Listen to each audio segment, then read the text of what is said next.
Kukilan!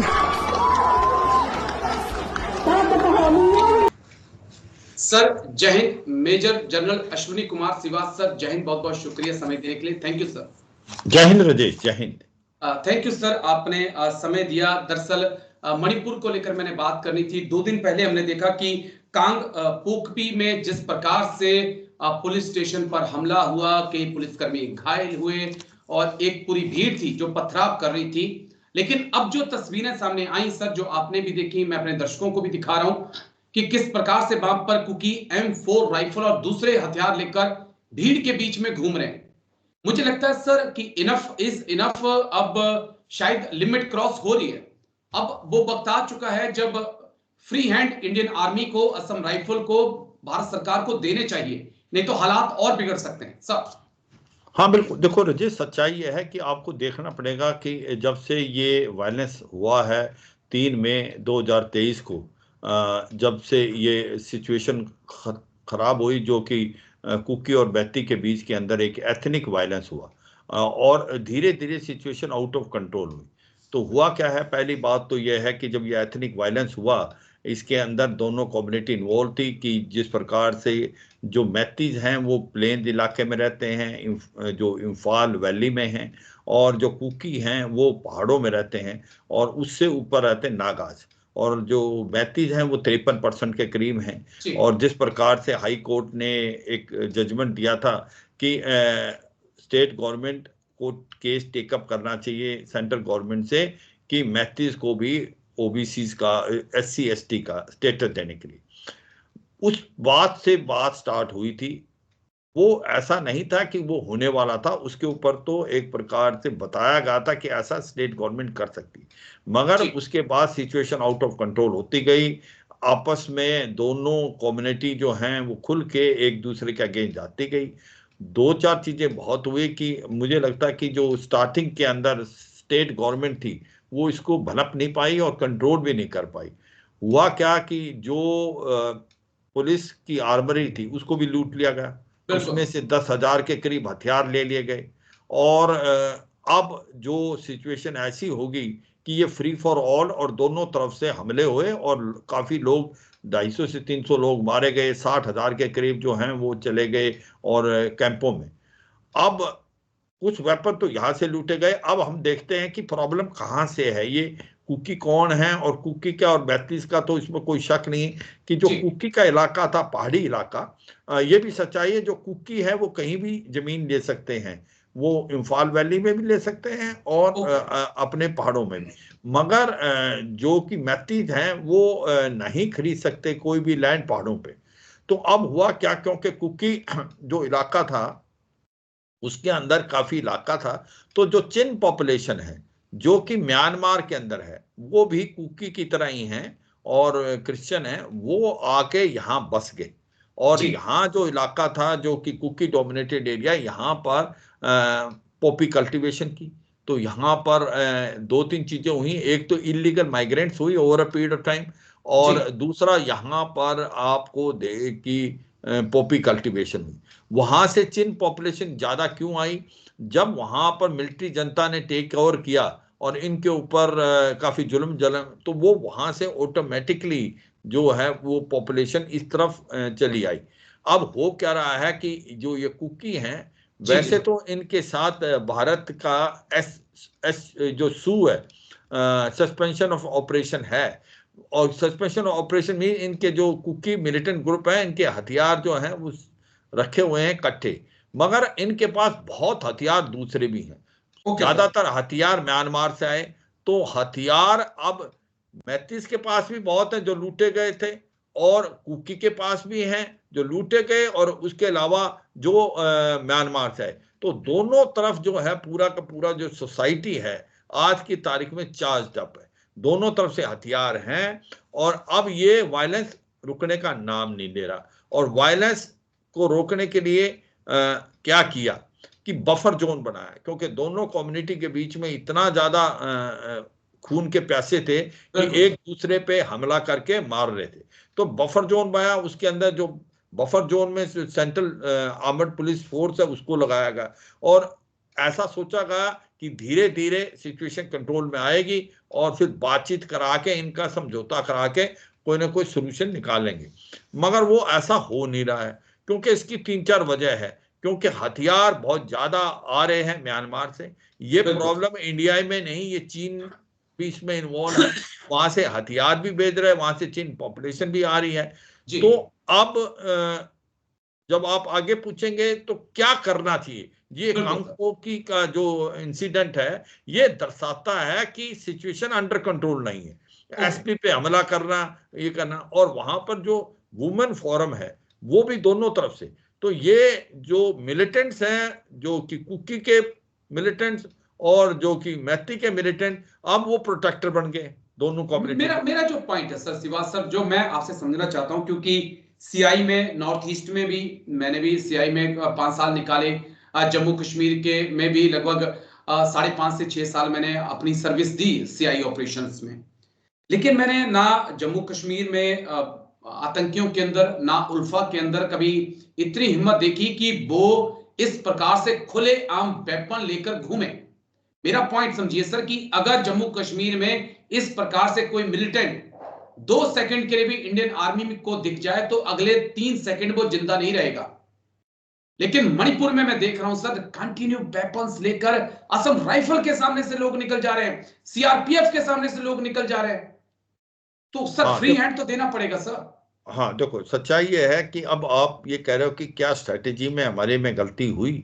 हाँ बिल्कुल हुई, इसमें तो कोई शक नहीं कि दोनों तरफ हथियार बहुत है। वो कुकी के पास भी है, मैती के पास भी। बिल्कुल सर। और इसके अंदर चीन भी इन्वॉल्व है, और इसके अंदर म्यांमार से हथियार आ रहे हैं। अच्छा, अब इसका सोल्यूशन क्या था? देखो, सबसे बड़ा सोल्यूशन ये था कि जब ये सिचुएशन आउट ऑफ कंट्रोल होनी थी तो उस समय गवर्नर रूल लाना चाहिए था और यूनिफाइड कमांड करना था। और यूनिफाइड कमांड वो मिलिट्री कमांडर के अंदर दी जाए, क्योंकि हम इस चीज में सक्सेसफुल हो चुके हैं। असम के अंदर अगर आप देखें कि जो ओप बजरंग था, फिर ओप राइनो बना, वो कैसे सक्सेसफुल हुआ। वहां पर सबसे अच्छा यूनिफाइड कमांड बना था जो आर्मी के नीचे था, और उल्फा एनडीएफबी को कंट्रोल किया। और इसी को ट्रांसप्लांट आपने किया जम्मू एंड कश्मीर में भी। यहाँ पर भी यूनिफाइड कमांड बनाया गया, और वो जो चीफ मिनिस्टर के अंडर कमांड करता है, मगर वो फौज का जो कमांडर है वो ओवरऑल मिलिट्री कमांडर होता है, और उसको पूरी पावर दी जाती है, और सारा arm forces special power act के तहत होता है। वहां पर भी सिचुएशन, यहाँ वो नहीं हुआ। यहाँ पर कुछ एक डिस्ट्रिक्ट जो कि arm forces special power act में नहीं आते, जो 19 थे, अब वो 6 हटा दिए, 13 हैं। और दूसरा ये बात है, यूनिफाइड कमांड जो है वो बन नहीं पाई, जो मजबूती बता रहे थे। तो अभी ऐसा कुछ हो नहीं पाया कि जिससे लोगों को कॉन्फिडेंस आए, और दोनों तरफ से हथियार लिए जा रहे हैं। ये जो आप कुकी की बात करें, ये बिल्कुल ठीक कहा, मैती के पास भी और कुकी के पास भी, और इनको कोई डर नहीं है अभी। जिस प्रकार से असम राइफल का या आपका जो बीएसएफ का डर होना चाहिए, सीआरपी का, वो भी डर नहीं। तो ये सच्चाई है कि अब तरीका क्या होना चाहिए। हम सोच रहे हैं कि कोई ना कोई बातचीत करके, नहीं, जब तक आप ये हथियार सोसाइटी से नहीं निकालेंगे, जब तक आप कंट्रोल में सीआईसीटी ग्रिड नहीं बनाएंगे, आप ये सोचते हैं कि आप कंट्रोल करके, नहीं होगा। इसका मतलब यह है आपको यूनिफाइड कमांड बननी पड़ेगी, arm forces special power act पूरे इलाके के अंदर लगाना पड़ेगा, और आर्मी को जो यूनिफाइड कमांड को लूज देना पड़ेगा। आप पहले लॉ एंड ऑर्डर की सिचुएशन को लेके आए जहां पर लोगों को विश्वास हो। इसका मतलब यह है कि आपका अगर यूनिफाइड, आपने सीआईसीटी ऑपरेशन करने पड़ेंगे, कोऑर्डिनेशन सर्च।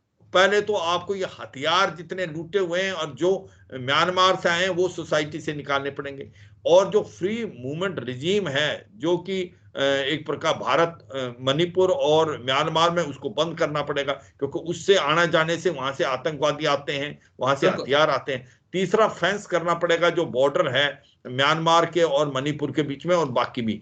तो ये काम आपको करने पड़ेंगे, आपको आयरन हैंड से काम करना पड़ेगा। हो क्या रहा है कि ये इतना पोलेटाइज हो गया है पूरा म्यांमार में कि 2 हिस्सों में बटा हुआ है। मैती एक तरफ है, कुकी एक तरफ है, कुकी के साथ चीन भी आगे, जो भी पॉलिटिकल लीडर भी हैं या बाकी, वो भी डिवाइड होंगे। तो अब हो क्या रहा है कि सिचुएशन संभलने की बजाय आउट ऑफ कंट्रोल होती जा रही है। और जैसे आपने बताया कि वुमेन आल्सो जो उनके फोरम है वो भी आ जाते हैं। दो तीन चीजें बड़े आराम से हो रही वहां कि अपनी मर्जी से ये नेशनल हाईवे को रोक देते हैं। वहां पर आप कोई जो आटा दाल चीनी वो नहीं आने देती, वो अपनी मर्जी से ही, क्योंकि कितनी हिम्मत नहीं पड़ रही कि उनके ऊपर वायलेंस यूज किया जाए। वहां पर औरतों को ह्यूमन शील्ड बनाया जाता है।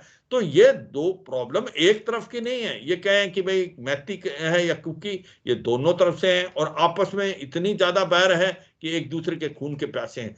तो सच्चाई ये है, इसके अंदर अब चीन भी इन्वॉल्व है, इसके अंदर हथियार भी वहां से आ रहे हैं, म्यांमार भी इन्वॉल्व है। तो अबे हमें इसको बड़े ध्यान से समझना पड़ेगा। और मुझको लगता है कि इसका सोल्यूशन यही है कि अब बहुत एक अच्छा स्टेप लिया है भारत की गवर्नमेंट ने कि वहां पर जो होम सेक्रेटरी पुराने थे अजय कुमार भल्ला, उनको गवर्नर भेजा है, क्योंकि वो समझेंगे, उनको आइडिया होगा। और एक बार दोबारा ड्यू न्यू एक अपनी पॉलिसी बनाए, यूनिफाइड कमांड को इफेक्टिव बनाएं, उसके बाद ऑपरेशन करें। और ये जब तक हथियार सोसाइटी से बाहर नहीं निकलेंगे, जब तक लॉ एंड ऑर्डर की सिचुएशन नहीं कंट्रोल करोगे, आप ये समझना कि वायलेंस खत्म हो जाएगा। मुझे नहीं लगता राजेश ऐसा होगा। जी, बस एक आखिरी सवाल सर, क्योंकि जैसे मैं आपके साथ बातचीत कर रहा हूं, एक मेरा दर्शक मुझसे ये भी कह रहा है, व्यूअर्स कह रहा है कि अगर आप कुकी मूवमेंट्स को इग्नोर करते हैं तो ये जो मिजो मूवमेंट थी 1960 में, ये उससे भी ज्यादा खतरनाक हो रही है। आपको समझना होगा इसके लिए, और कड़े स्टेप आपको लेने पड़ेंगे, क्योंकि कुकी लैंड की मांग तो कर रहे हैं, साथ में वो चाह रहे हैं कि हमारा एक अलग एडमिनिस्ट्रेशन हमें दे दिया जाए।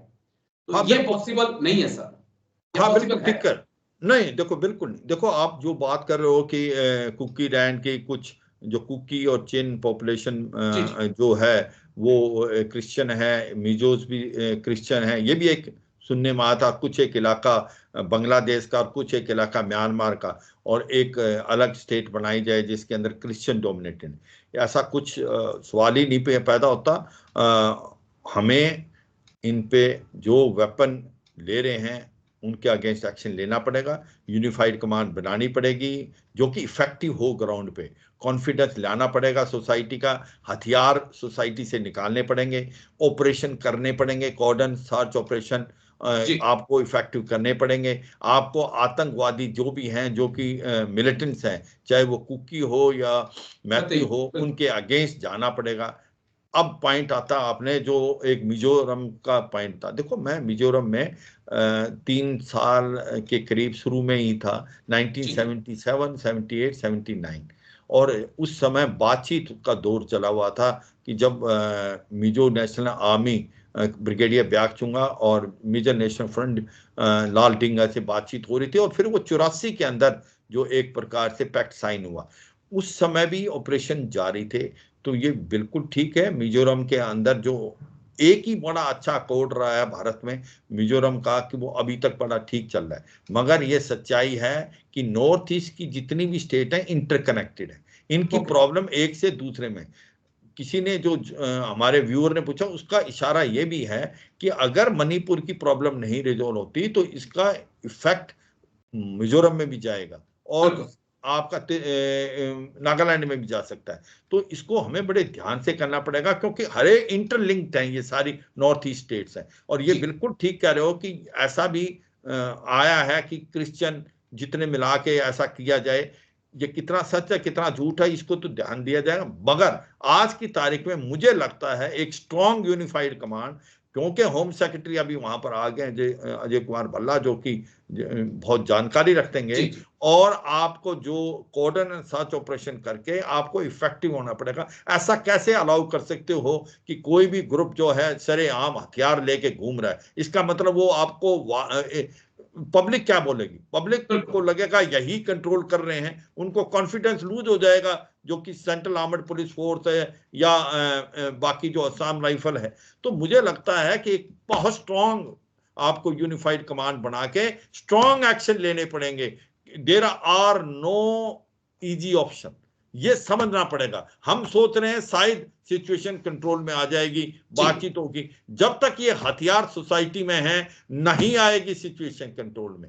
जब तक इसकी कतारें, इसकी रूट्स म्यांमार के साथ है, चीन के साथ नहीं होगा, और इसका सबसे बड़ा एडवर्स इंपैक्ट है कि ये जो प्रॉब्लम अगर हम रिजॉल्व नहीं कर पाए तो इसका एडवर्स इफेक्ट मिजोरम एक बड़ी चीज है, क्योंकि मिजोरम में काफी शरणार्थी चले गए हैं, कुछ काफी शरणार्थी म्यांमार से भी भाग के वहां आए हैं जो कि मिलिट्री जनता के।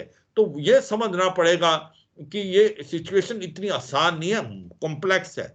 हमें ये भी समझना है म्यांमार के साथ हमारे कुछ एक इकोनॉमिकल कनेक्शंस हैं, जैसे कालादान मल्टी मॉडल प्रोजेक्ट है, वो स्टार्ट हो रहा है, कलकत्ता से कुआ कपूम तक बाई शिप जाएगा, और उसके बाद उससे कालादान नदी से फिर वो लैंड से आएगा आइजोल, वो भी खतरे में पड़ जाएगा क्योंकि अगर प्रॉब्लम रहती है। और ट्राइलेटरल हाईवे जो है हमारा, जो ट्राइलेटरल इंटरनेशनल हाईवे जो कि इंडिया, म्यांमार और थाईलैंड जा रहा है, और आगे लाओस और कंबोडिया जाएगा, वो भी खतरे में पड़ जाएगा। तो ये सिचुएशन बहुत कॉम्प्लेक्स हो सकती है और हमें इसको बड़ा सीरियसली, सेंट्रल गवर्नमेंट इसके ऊपर काफी हद तक कंट्रोल करना चाहते हैं, मगर कहीं ना कहीं अनफॉर्चुनेटली वो बात हो नहीं पाई है। अभी मुझे लगता है कि हमें स्ट्रॉन्ग एक्शन की जरूरत है। ऐसा आप अलाउ नहीं कर सकते कि जहां पर मिलिटेंट ग्रुप, चाहे वो कुकी हो, मैती हो, हथियार लेके सरेआम घूमे। इसका मतलब वो चैलेंज कर रहे हैं अथॉरिटी, और इसका मतलब जो पब्लिक का के ऊपर क्या मैसेज जा रहा है। तो मुझे लगता है कि एक सख्ती, एक आपको यूनिफाइड कमांड जो स्ट्रांग हो, जो कि एक्शन ले, लॉ एंड ऑर्डर को कंट्रोल में लाए, और ये जो हथियार हैं इनको वहां से निकाले। जब तक हथियार रहेंगे सोसाइटी में, सोसाइटी चार्ज हालात कंट्रोल में नहीं आएंगे।